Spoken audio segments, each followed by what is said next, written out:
All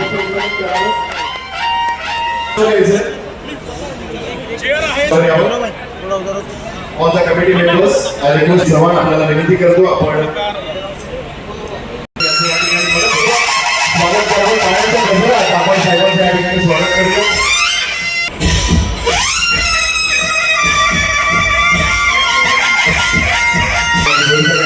स्वागत करावं.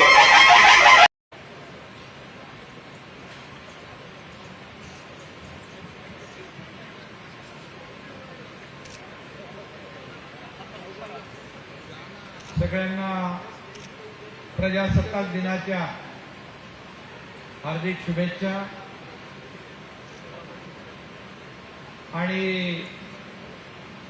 आपल्या क्रीडाई आणि MCHने आयोजित केलेल्या कल्याणमधल्या गृहोत्सव एक्स्पोला देखील मी मनापासून शुभेच्छा देतो.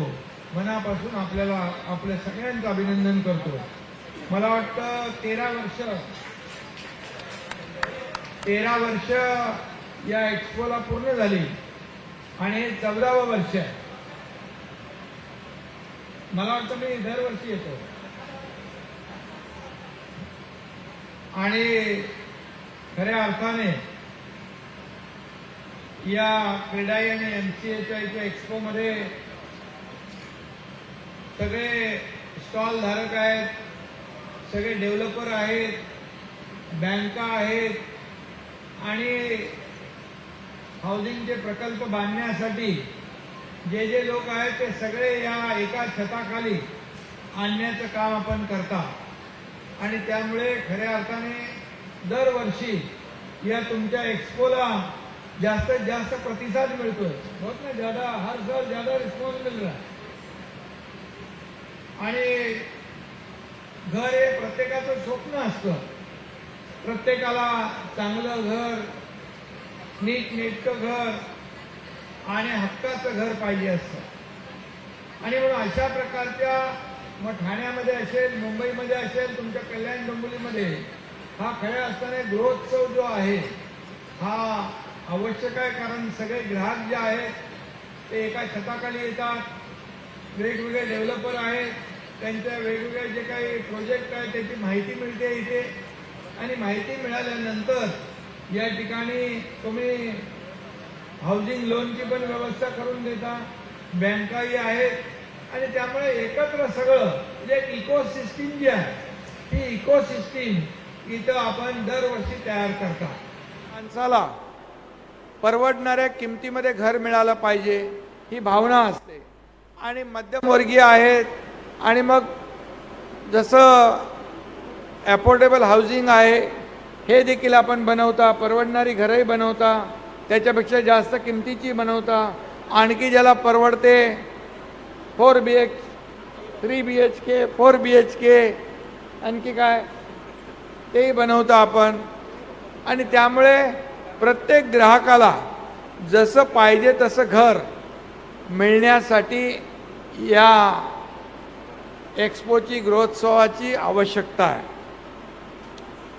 आणि मी देखील दरवर्षी येतो. आपल्याला माहीत आहे गेले 2.5 वर्ष महायुती सरकारने, मी मुख्यमंत्री असताना किंवा मी नगरविकास मंत्री होतो त्यावेळी युनिफाईड DCPR आपण केला. आणि युनिफाईड DCPR करत असताना सगळ्या MCHच्या क्रीडाई, नरेडको या सगळ्यांना आम्ही विश्वासात घेतलं. मी सेक्रेटरींना स्वतः सांगितलं की यांना सगळ्यांना विश्वासात घ्या. विश्वासात घेतलं नहीं, अगर उनको विश्वास में नहीं लेंगे तो हम बनाने जो रूल्स बनाएंगे वो कागज़ पे रहेंगे. उसका इम्प्लीमेंटेशन अगर होना है तो सभी लोगों को विश्वास में लेके यूनिफाइड DCPR बनाया.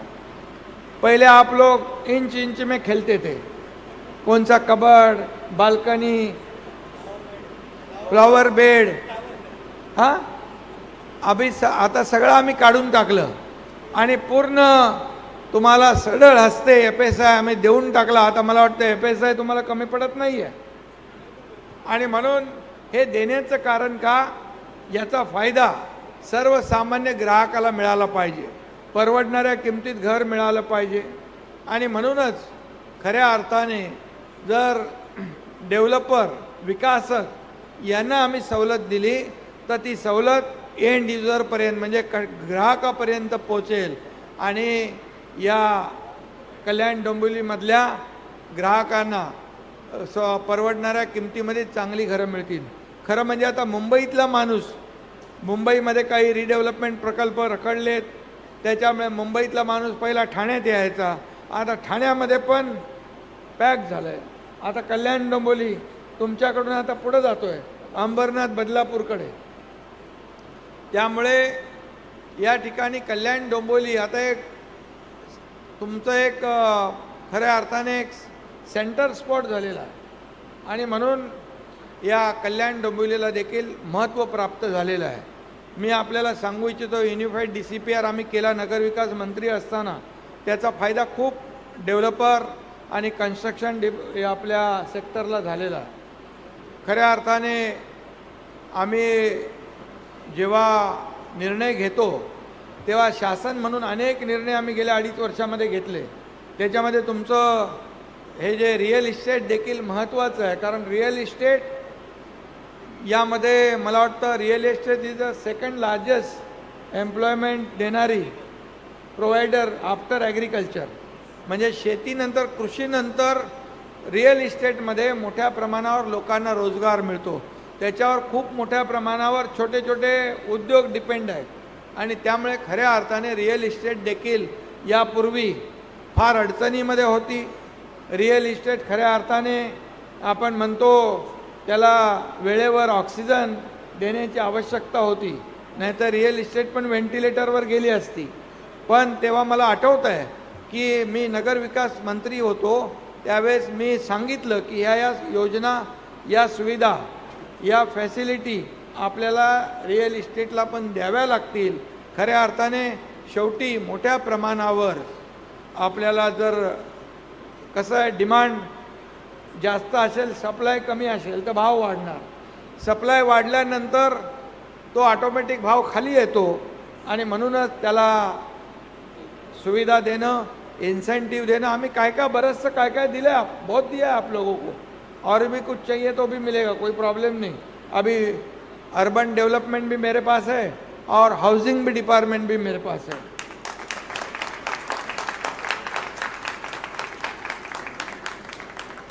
आणि म्हणून आपल्याला मी एवढंच सांगतो की आज आपण पाहतोय की मोठे रस्ते होत आहेत.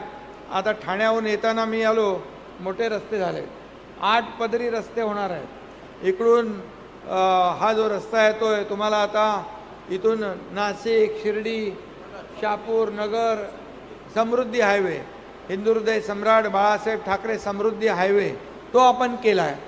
आणि हे सगळं जे आहे हे डेव्हलपमेंटला जी आहे, आज खऱ्या अर्थाने इन्फ्रास्ट्रक्चरची 15 लाख कोटीची कामं आपल्या राज्यात सुरू आहेत. आज मला अभिमान वाटतो की 2.5 वर्षामध्ये आपण एवढे प्रकल्प केले, मोठे प्रकल्प केले, त्याला चालना दिली आणि एकीकडे प्रकल्प पुढे नेले, दुसरीकडे वेलफेअर स्कीम, कल्याणकारी योजना आपण केल्या. लाडकी बहीण आहे, लाडक्या भाऊ आहे, लाडका युवा प्रशिक्षण, मुख्यमंत्री ज्येष्ठ मुख्यमंत्री शेतकरी योजना आणि एक इकोसिस्टीम तयार केली. आणि त्यामुळे लोकांनी देखील या विधानसभेच्या निवडणुकीमध्ये पूर्णपणे 2.5 वर्षाच्या कामावर शिक्कामोर्तब केलं आणि पुन्हा पूर्ण मेजॉरिटीने सरकार आलं. आणि मी मागच्या वेळेस आलो होतो, मी शेवटी CM होतो आणि CM म्हणजे लोक म्हणायचे चीफ मिनिस्टर, मी म्हणायचो CM म्हणजे कॉमन मॅन. आणि सर्वसामान्य माणसासाठी काम करणं हे आपलं कर्तव्य आहे. पदं येतात, पदं जातात, पदं वर खाली होतात. आता देवेंद्रजी मुख्यमंत्री आहेत, मी DCM आहे, आता डेडिकेटेड टू कॉमन मॅन म्हणून आपण काम करतो आहे. त्यामुळे शेवटी सर्वसामान्य माणूस हा महत्त्वाचा आहे. सर्वसामान्य माणूस केंद्रबिंदू ठेवून आपण काम करतो आहे.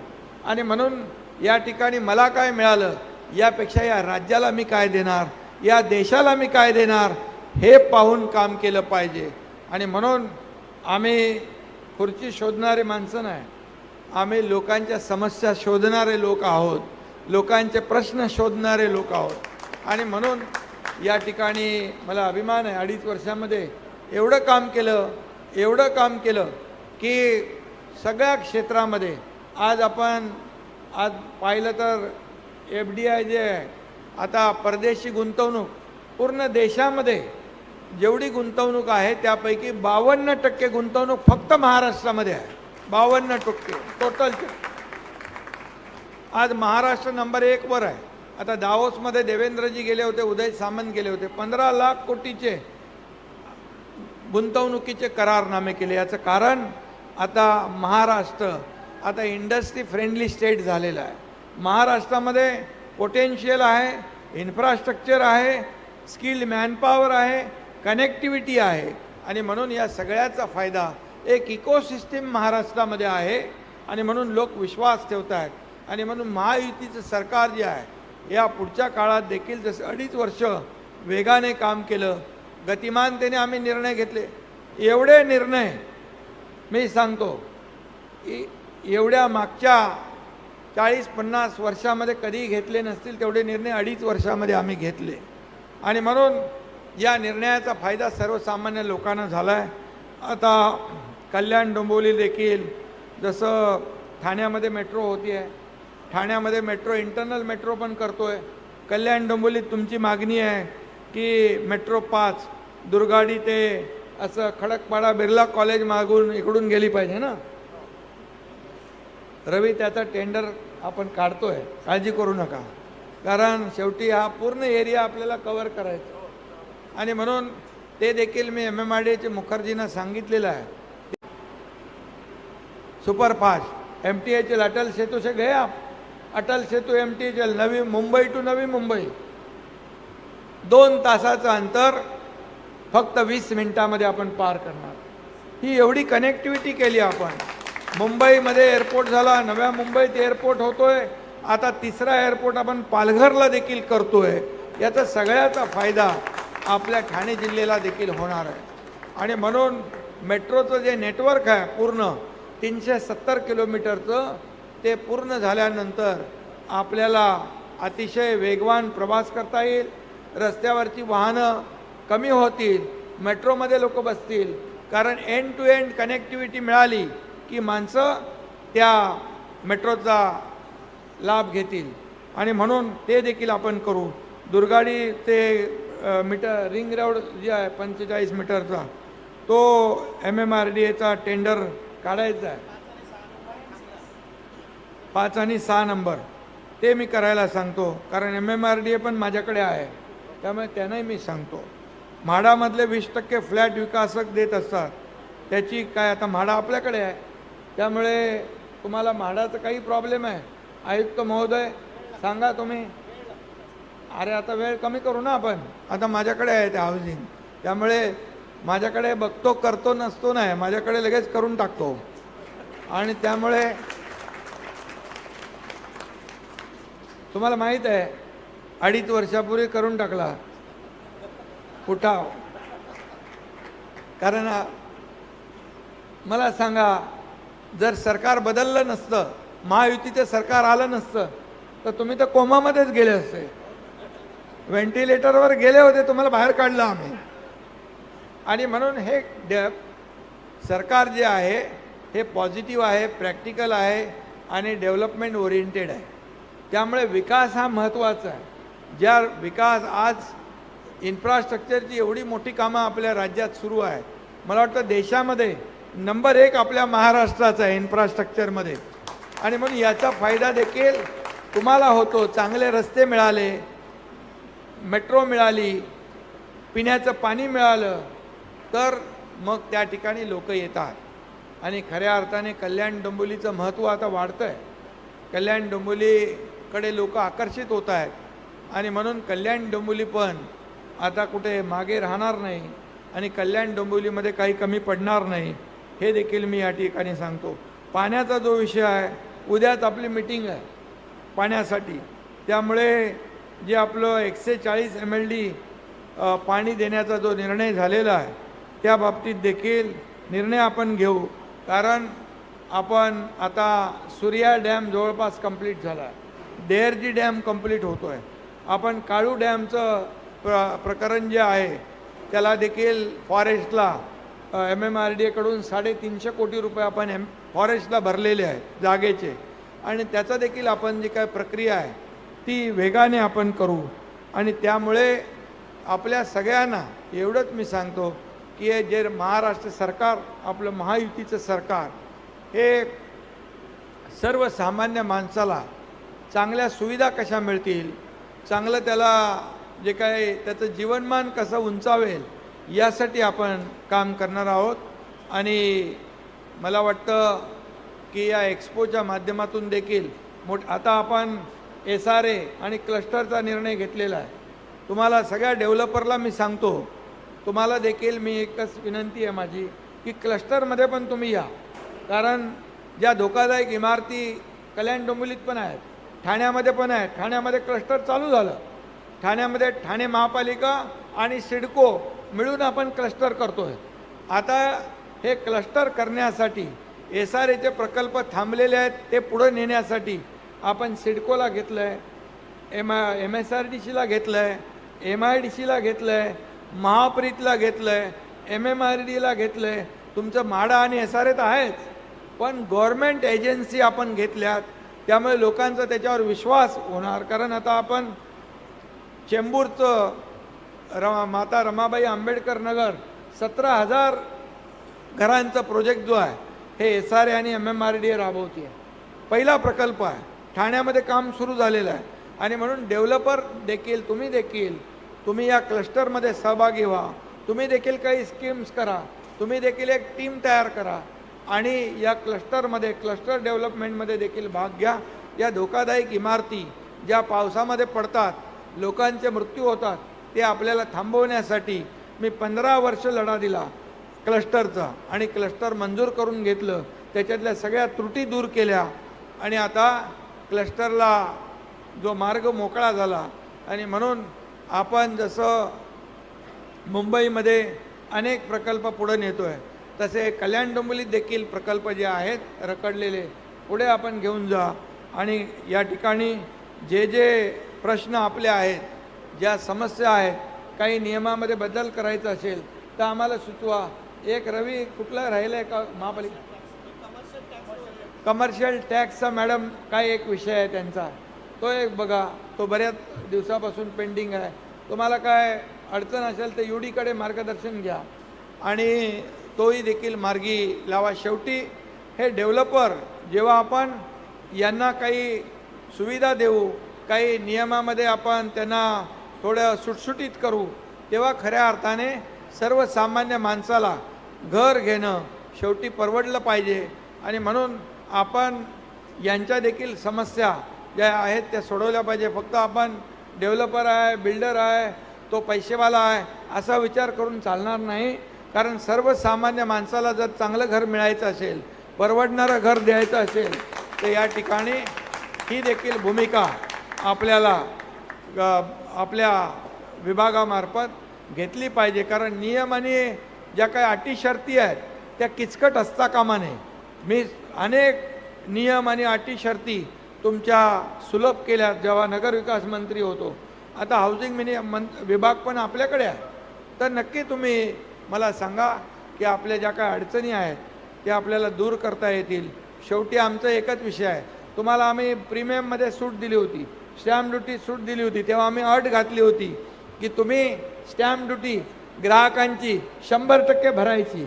आणि तुम्ही आम्हाला शब्द दिला की आम्ही 100% स्टॅम्प ड्युटी ग्राहकांची भरणार, आणि तुम्ही भरली. त्यामुळे देखील लोकांनी मोठ्या प्रमाणावर कोविड असताना, मॅडम कोविड असताना, जेव्हा कोविड नव्हता तेव्हा जेवढं ट्रान्झॅक्शन झालं नाही ते कोविडमध्ये झालं. कारण आपण त्यांना प्रीमियममध्ये सवलत दिली आणि गोरगरीब लोकांचे स्टॅम्प ड्युटी या विकासकाने भरली. त्यामुळे शेवटी गिव्ह अँड टेकचा विषय आहे. आपण त्यांना मदत केली, ते आपल्या ग्राहकांना मदत करतील. त्यामुळे आपल्याला या एकमेकास सहाय्य करू अशा प्रकारे आपण पुढे जाऊ. तुमच्या ज्या काही कल्याण डोंबिवलीच्या ज्या काही समस्या प्रश्न असतील ते नक्की मला सांगा आणि ते आपण सोडवता येतील. DPR आता DP तुमचा नवीन तयार होतोय, तुम्ही आता काय प्रपोज केलाय, करताय आता? अच्छा, तो देखील आपण 20 वर्षाचा नंतर खूप बदल झालेला असतो शहरामध्ये, त्यामुळे त्या बदलाप्रमाणे परिस्थितीप्रमाणे DP देखील डेव्हलपमेंट प्लॅनमध्ये देखील चेंजेस झाले पाहिजे. आणि खऱ्या अर्थाने मला अभिमान आहे, सांगायला समाधान आहे की मुंबईमध्ये जसं आम्ही आज कोस्टलचं उद्घाटन केलं आणि मुंबई शहरामध्ये कोणी विचार पण करू शकत नाही की 300 एकरचं गार्डन होईल, 300 एकरचा वर्ल्ड क्लास सेंट्रल पार्क आपण करतोय. कारण 120 एकर आपण महालक्ष्मी रेस्कोरची जागा घेतली आणि कोस्टल हायवेची 70 हेक्टर जमीन हे आम्ही अंडरपासनी जोडणार आहोत. जर मुंबईसाठी 300 एकरचा आपण सेंट्रल पार्क करू शकतो तर असे सेंट्रल पार्क म्हणजे ऑक्सिजन पार्क आहेत. या कल्याण डोंबिवलीत पण आपले मला वाटतं एक आहे, तिकडे आपण गेलो होतो, सिटी पार्क आहे. आणि क्लस्टर योजनेमध्ये तुम्ही जर गेलात तर मोठ्या प्रमाणावर तुम्हाला सिटी विदिन सिटी डेव्हलप करता येईल. प्री प्लॅन सिटी जशी असते तशी क्लस्टरमध्ये देखील. आता कसं आहे, क्लस्टरमध्ये आता इमारती उभ्या आहेत, सगळ्या बाजूला लागून उभ्या आहेत, म्हणजे त्या आर्किटेक्ट आणि इंजिनियरला सलाम केला पाहिजे, असे चिटकून उभ्या आहेत. एका बिल्डिंगवरून दुसऱ्या बिल्डिंग, तिसऱ्या बिल्डिंग, चौथ्या बिल्डिंग करून तो 10व्या बिल्डिंगपर्यंत चालेल. पण तुम्हाला क्लस्टरच्या माध्यमातून आपल्याला याचा पुनर्विकास अतिशय योग्य पद्धतीने, नियोजन पद्धतीने करता येईल. आणि त्यामध्ये देखील मोठ्या प्रमाणावर तुम्हाला खेळाची मैदानं, गार्डन, हॉस्पिटल, शाळा सगळं करता येईल. त्यामुळे त्याच्यावर पण आपण फोकस करा. आणि MCIच्या क्रीडाईनी देखील त्याच्यामध्ये तुम्ही पार्टिसिपेट व्हा. शेवटी घरं बांधणं हे आपलं विकासकांचं काम आहे आणि सुविधा देणं हे सरकारचं काम आहे. आणि म्हणून आपल्याला मी या एक्सपोला पुन्हा एकदा 14व्या म्हणजे 14 वर्ष कंटिन्युअसली आपलं सुरू आहे. म्हणजे 14 वर्षाचा वनवास म्हणतो आपण, पण 14 वर्षाचा वनवास नाही, इथं लोकांना फायदा आहे. आज लोकांना या एक्सपोच्या माध्यमातून खूप मोठ्या प्रमाणावर बेनिफिट होतो. लोकांना इथं चांगली घरं घेण्याची संधी मिळते. आणि म्हणून मी सगळ्यांना खूप खूप शुभेच्छा देतो. मला आपण या ठिकाणी बोलवता त्याबद्दल देखील, आणि बोलवल्यानंतर मी काही ना काही देऊन जातो. म्हणजे जसं तुम्हाला पाणी पाहिजे, रिंग रोड पाहिजे, मेट्रो पाहिजे, हे सगळं देणार तुम्हाला. आणि त्यामुळे तुम्हाला सगळ्यांना खूप खूप शुभेच्छा. धन्यवाद. जय हिंद, जय महाराष्ट्र.